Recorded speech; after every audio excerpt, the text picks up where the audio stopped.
folks. Today I had this love seat come in, and the owner of this is complaining that he thinks the springs in it have given way. And by sitting in it, I can definitely feel it slouches to one side. Same on this side. Both seats slouch towards the arms. So we're going to flip this over and see if we can find out what the problem is.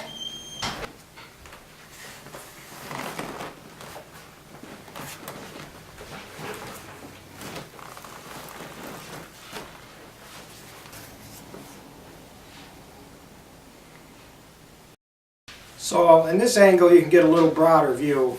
This is the piece that has to come off, and once we take that off we should be able to separate these two sections and get these springs out of here.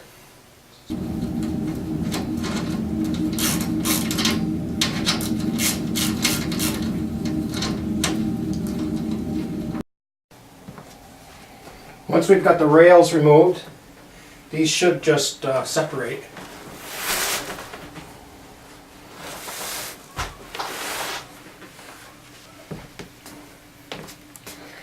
Now the next thing I have to do is to separate the backs from the seats.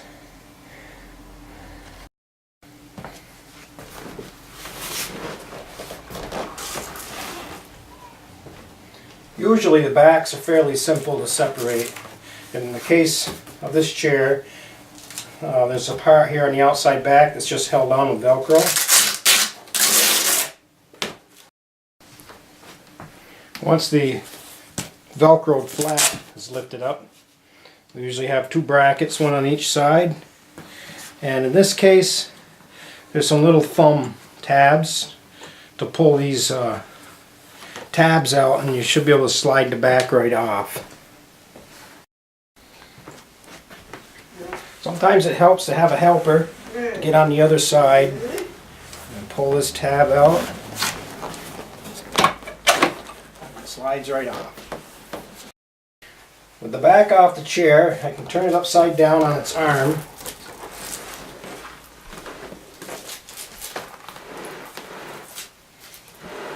And we can work on getting the reclining mechanism removed. Now these mechanisms are all a little different. In the case of this one, we have Phillips screws,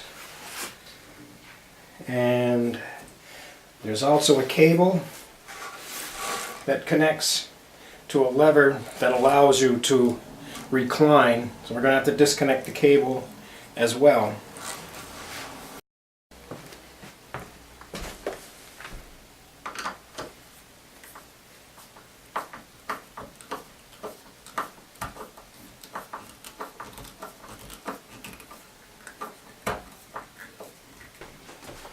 In some instances, it might be necessary to open the mechanism to get to some of your screws.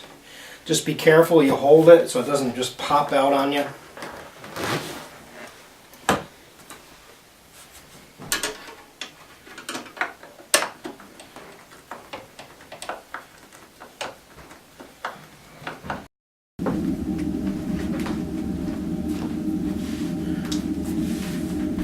Once all the screws are removed from the mechanism, I can remove the plastic tab that retains the cable to the frame. I'll be doing that with a pair of channel lock pliers. I just have to squeeze the tabs on the back side of the retainer.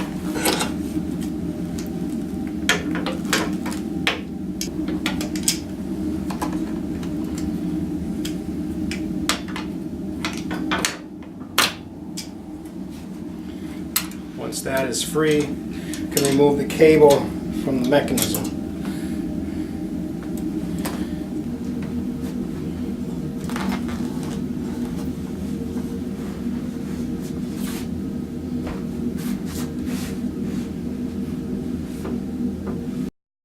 Once the mechanism has been removed, we're going to have to remove this dust cover. That is just held on by a series of staples all around the perimeter of the frame. So So I'm just going to take that off. If you're doing this at home, you can use a flat-headed screwdriver to remove staples. You can sharpen it up on a grinder or with a hand file. I like to use what's called a Barry's staple puller. This is a Barry's staple puller, and a mallet. Just get under one corner of the staple and lift it up. You can take it right out if you want to, and it's harder to do in hardwood. This chair is just made out of plywood, so it goes pretty easy. But if you're in hardwood and the staples come out hard, then you can use a pair of side cutters, and you can get the raised edge and just pull them out.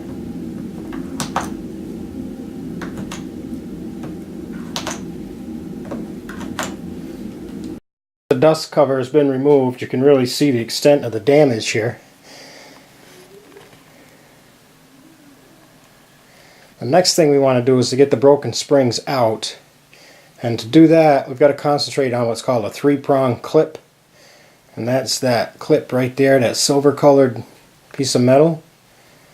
That has to come off. I'm going to have to use my Barry's staple puller to start to get the tabs uncurled on this. Now I'm going to hold it from turning my side cutters and just try and get in there and peel it back. Once I have removed all the springs that I want to remove, I have to take the upholstery off the front of the frame in this location, because up underneath here are some clips that the springs have to attach to. And at first I thought that these springs were broken because it looks like they're broken here, but I think now that they are not broken. I think all that the problem is these clips have either broke or have come detached from the frame, but I think they're broke. So I'm not going to remove any more springs. We're going to take this off.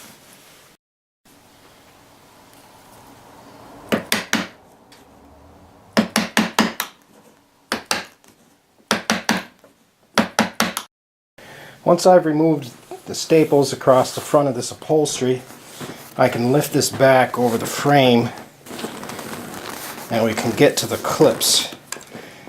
These are the clips here, and they're just held in with a staple. I'm going to pull this staple out. There's 3 of them that need to be replaced, and I'm probably going to drill a hole and replace that staple with a screw when I put the new clips on.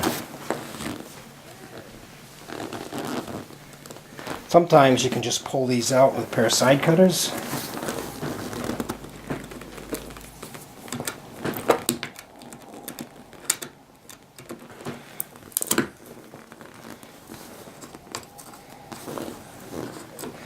And this one actually has 2 staples.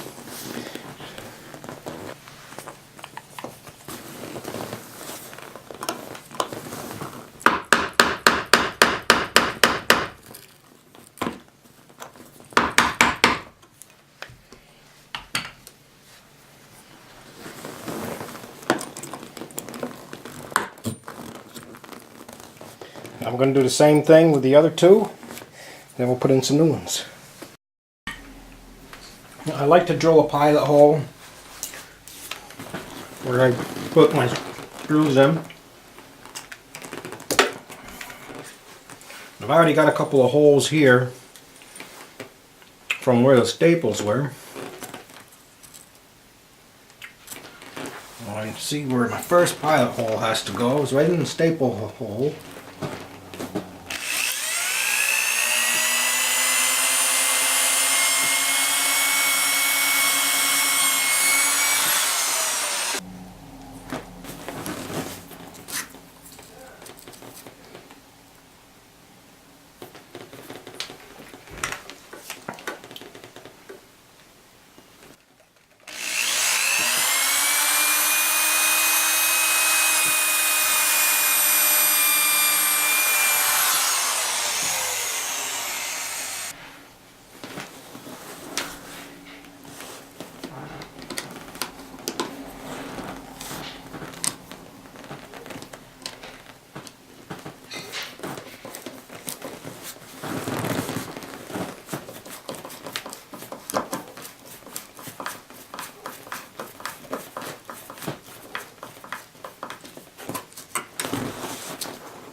Okay, now I'm going to go and put the other two in the exact same way.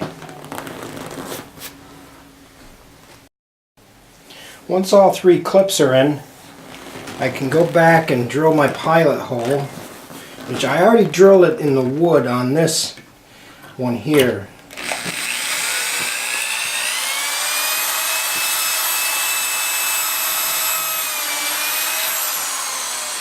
I want to get it through the metal as well.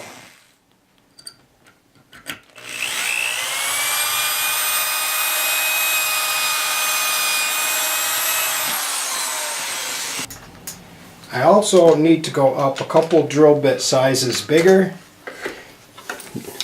and just go through the metal clip. I don't want to go into the wood, but just in the metal, because the screw is a little too big for that first pilot hole.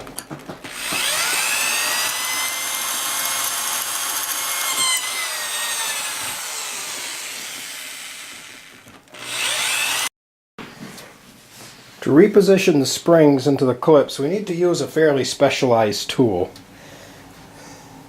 This is a Zig Zag spring installer, and it's not, really high tech, but trying to do it without this is almost impossible. I have done it before, but it's very difficult and it's also very dangerous. You could easily slip, and the sharp part of the spring can really cut you pretty bad if it were to catch you just right. So if you're going to do this at home, you really need to buy one of these tools. This particular tool is from C.S. Osborne. Sometimes you can find these on eBay. You may be able to find them on Amazon, I'm not sure. If you want one, you can contact me through my email and I can get you one. I'm not sure of the price at the time of this recording, but I'd be more than happy to quote you a price if you wanted to get one.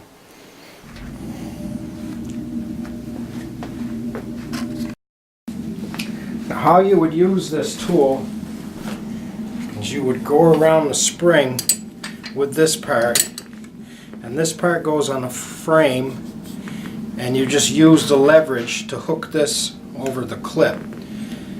But it looks like on this chair we got lucky, and I don't think I'm going to use it. This is not under anywhere near as much tension as some springs are. So it looks like I'll be able to do it without it in this case.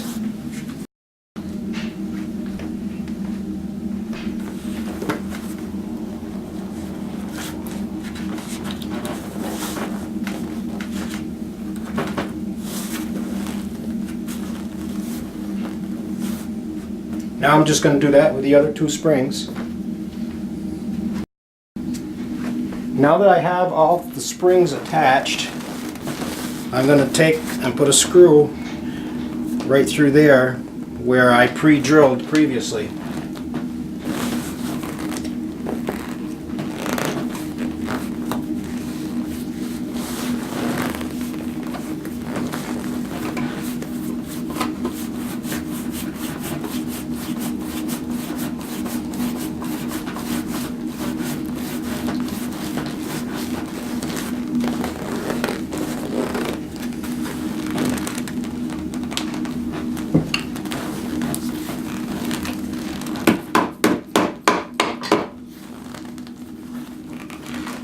Now you could put another screw in right here, but keep in mind it will weaken the frame because now you have more holes in it and you're pretty close to the edge. I typically just leave the two. I found that it seems to hold quite well. Now that we have all of our springs reattached, it's just a matter of reversing the order that we took everything apart and putting it all back together.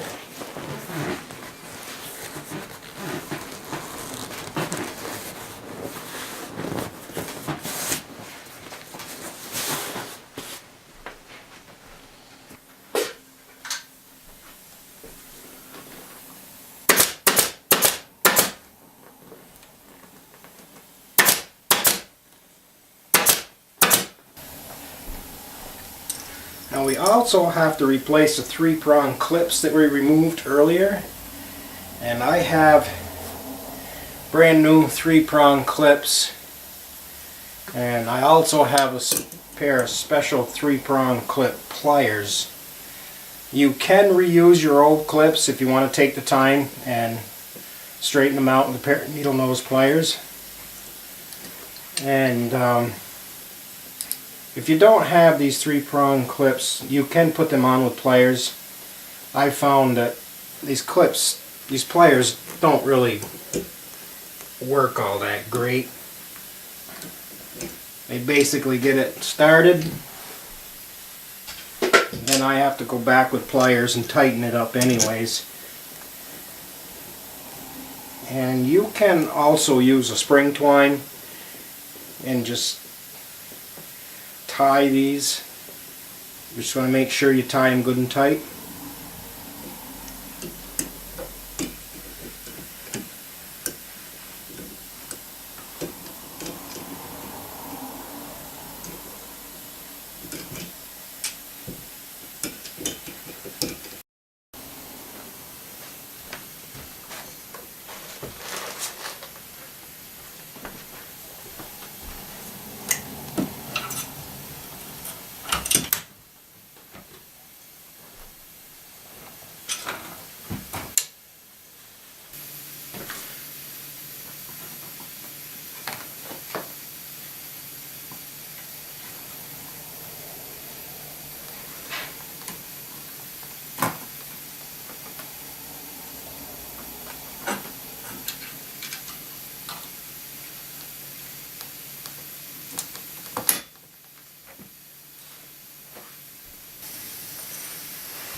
Now we can just slide the back right in place.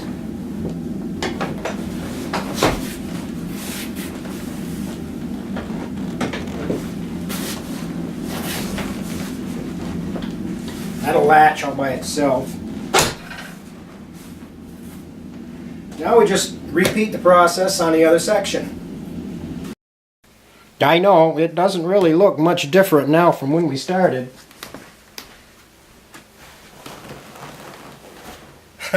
But you can sure feel the difference when you use it. Well, thanks for watching, and don't forget to subscribe, and if you liked the video, give us a thumbs up. And we'll see you next time.